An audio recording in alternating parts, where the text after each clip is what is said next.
ఆలోచించావా? వాళ్ళకి న్యాయం చేశావా?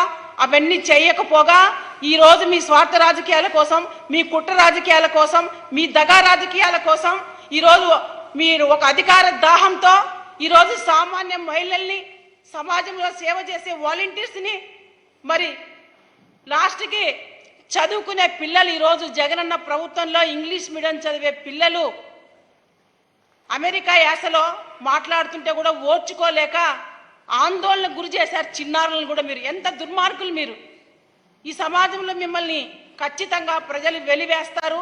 మిమ్మల్ని తరిమి తరిమి కొట్టే టైం కూడా ఆసన్నమైంది. మీ పాపాలు పండే టైం కూడా ఆసన్నమైంది. చంద్రబాబు నాయుడు, పవన్ కళ్యాణ్, మీరు గుర్తుపెట్టుకోండి.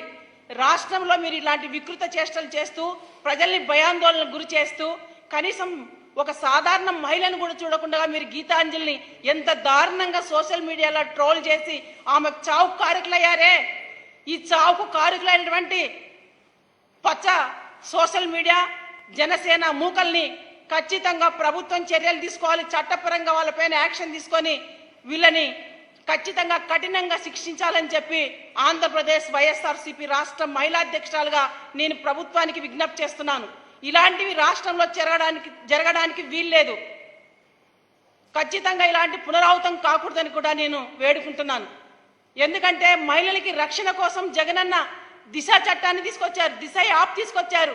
2000 ప్రజలు ఉన్నటువంటి గ్రామ సచివాలయానికి ఒక మహిళా కానిస్టేబుల్ నియమించారు.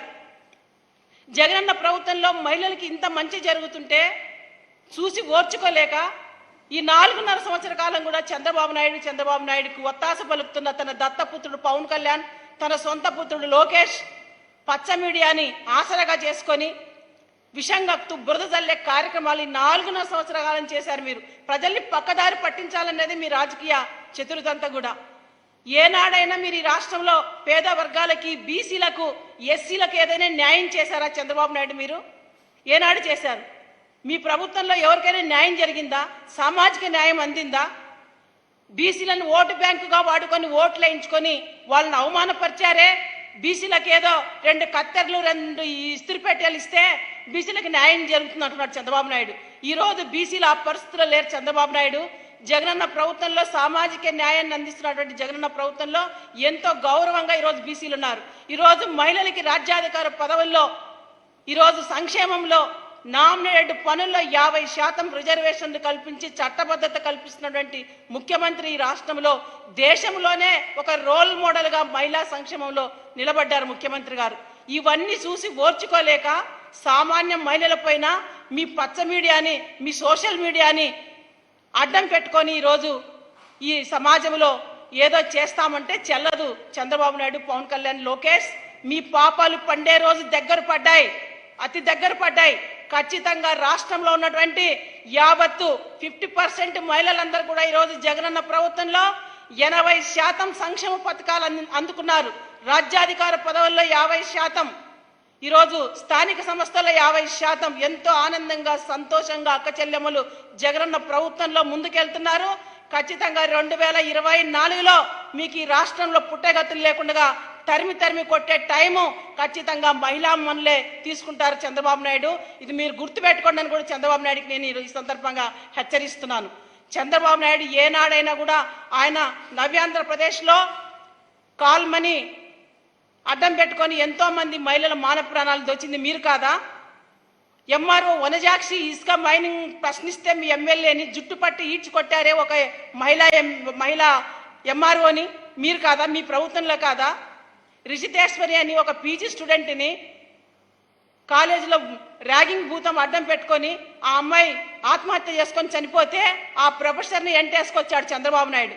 చంద్రబాబు నాయుడు ఏనాడైనా తన ప్రభుత్వంలో, తన రాజకీయ అనుభవంలో మహిళల్ని కాపాడింది లేదు.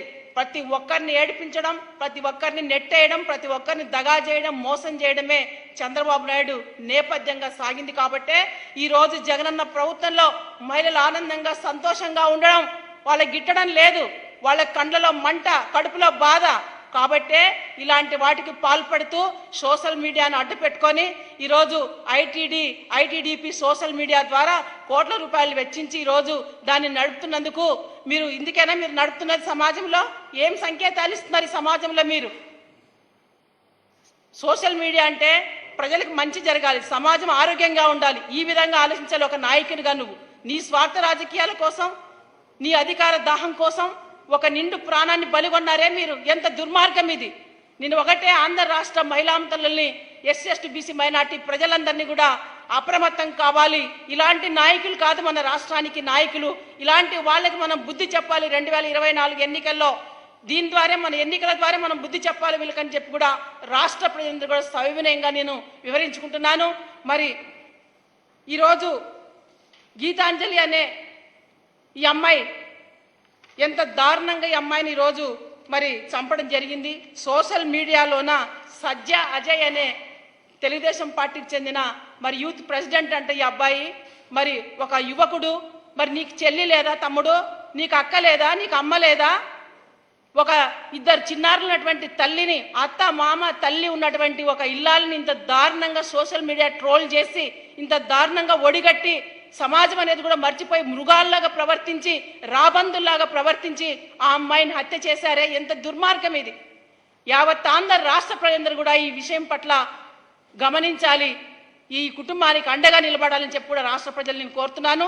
అలాగే మన గౌరవ ముఖ్యమంత్రి జగన్మోహన్ రెడ్డి గారు కూడా ఈరోజు ఒక దిగ్భ్రాంతికి గురై, ఎందుకంటే ఆయన ప్రభుత్వంలో మహిళలే మహారాణులు అని చెప్పి మహిళలకు అగ్ర తాంబూలాన్ని ఇచ్చి మహిళల్ని టాప్ లెవెల్లో నిలబెడుతూ దేశానికే మహిళా సాధికారతలో మరి రోల్ మోడల్గా నిలబడినటువంటి ముఖ్యమంత్రి జగనన్న ఈరోజు ఎంతో బాధపడుతూ గీతాంజలి చనిపోవడం అన్నది అసలు ఈరోజు అసలు తను చాలా దిగ్భ్రాంతికి గురై ఈరోజు ఆ కుటుంబానికి 20 లక్షల రూపాయలు ఎక్స్గ్రేసియా కూడా ప్రకటించడం జరిగింది. ధన్యవాదాలు తెలుపుతున్న గౌరవ ముఖ్యమంత్రి జగన్మోహన్ రెడ్డి గారికి. పోయిన ప్రాణాలు రావు కానీ అన్నా, కానీ ఆ కుటుంబానికి నీ మంచి మనసుతో ఇంత పెద్ద సహాయం చేస్తున్నందుకు ఒక బీసీ మహిళగా, ఒక రాష్ట్ర వైఎస్ఆర్సీపీ మహిళగా జగనన్నకి ప్రత్యేకమైనటువంటి ధన్యవాదాలు తెలుపుకున్నాను ఈ సందర్భంగా. మరి అలాగే ఆ చిన్నారులు, ఇద్దరు చిన్నారులు ఉన్నారు, ఆ చిన్నారులు కూడా చదువుకి కావాల్సిన బాధ్యత కూడా జగనన్నే తీసుకుంటానని చెప్పి కూడా చెప్పడం జరిగింది. మరి ఈ తెనాలికి చెందినటువంటి గీతా విషయంలో ఎవరైతే దుర్మార్గంగా ప్రవర్తించారో, రాబందుల్లాగా దుష్టుల్లాగా, వాళ్ళని ఖచ్చితంగా చట్టపరంగా వాళ్ళని పరిగణలోకి తీసుకొని, అదుపులోకి తీసుకొని వాళ్ళని శిక్షించాలని చెప్పి కూడా జగనన్న మరి ప్రభుత్వానికి కూడా తెలియజేయడం జరిగింది, చట్టానికి. కాబట్టి చట్టం ఎవరికి చుట్టం కాదు, ఖచ్చితంగా చట్టం పని చట్టం చేసుకుంటూ పోతుంది. మరి ఇలాంటి దుర్మార్గులకు ఖచ్చితంగా 2024 ఎన్నికల్లో బుద్ధి చెప్పాల్సిందే. ఇలాంటివి ఎక్కడ కూడా పునరావృతం కాకుండా కూడా మరి చట్టాలు కూడా కాపాడాల్సిన బాధ్యత ఉంది. ఎందుకంటే మహిళలు చాలా సున్నితమైనటువంటి మనసు గల వాళ్ళు.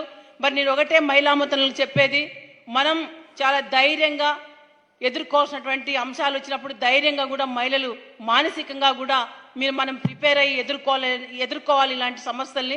మనం ఎదుర్కోకపోతే మన కుటుంబాలు మరి ఇబ్బందులు పడతాయి. కాబట్టి ప్రతి మహిళ కూడా సమాజంలో అక్కడక్కడ ఎంత మన ప్రభుత్వం, మన జగనన్న ప్రభుత్వం చర్యలు తీసుకున్న అక్కడక్కడ ఆకతాయిలు, ఇలాంటి దుర్మార్గులు రాబందులాగా ప్రవర్తిస్తుంటారు. కాబట్టి మహిళామ తల్లులు మీరందరూ కూడా ధైర్య సాహసాలతో మరి మంచి ఆలోచనతో మీరందరూ కూడా ఇలాంటి వాటికి బారిన పడకుండా, సున్నిత మనసు కాకుండా ధైర్యంగా మీరందరూ ఉండాలని చెప్పి కూడా నేను మహిళలందరినీ కూడా ఈ సందర్భంగా కోరుతున్నాను. మరి ఏది ఏమైనా మన జగనన్న ప్రభుత్వం అంటేనే అక్క చెల్లెమ్మల ప్రభుత్వం ఇది. ఈ 4.5 సంవత్సర కాలం సంక్షేమ సుపరిపాలన అందించినటువంటి ముఖ్యమంత్రి జగన్మోహన్ రెడ్డి గారు ఖచ్చితంగా 2024లో ఈ దుష్టులకి, దుర్మార్గులకి ఈ రాష్ట్రంలో మరి పనిగా కట్టుకొని మరి పచ్చ మీడియాను అడ్డం పెట్టుకొని రాజకీయాలు చేస్తున్న చంద్రబాబు నాయుడికి, ఆయనకి వంత పాడుతున్నటువంటి దత్తపుత్రునికి, తన కొడుకు లోకేష్కి ఖచ్చితంగా బుద్ధి చెప్పాలని చెప్పి కూడా రాష్ట్ర ప్రజల్ని మరొకసారి నేను విన్నవించుకుంటూ విజ్ఞప్తి చేస్తున్నాను.